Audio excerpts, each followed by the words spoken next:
Open the refrigerator door and locate the handle kit on the inside of the right-hand door.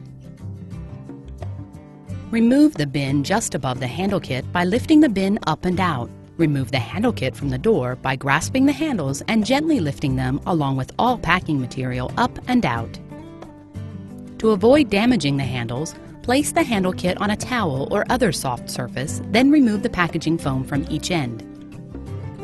Remove and set aside the small installation kit containing the Allen wrench and extra screw taped to one of the handle sleeves. Remove the plastic sleeves covering the handles.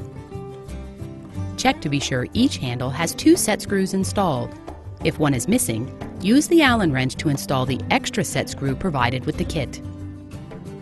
With the refrigerator door open, place one handle on the shoulder screws located on the front of the refrigerator door. Be sure the set screws are on the left side of the handle. While firmly pushing the handle against the door, use the Allen wrench to tighten each set screw.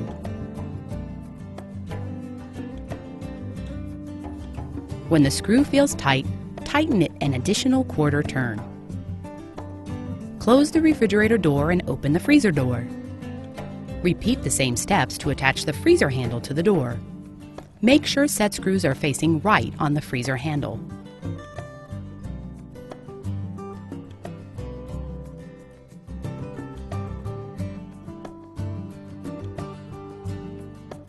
Make sure both handles feel tight and secure.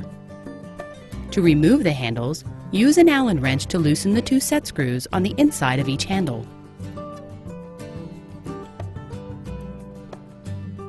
Once the set screws are loosened, pull the handle off the door.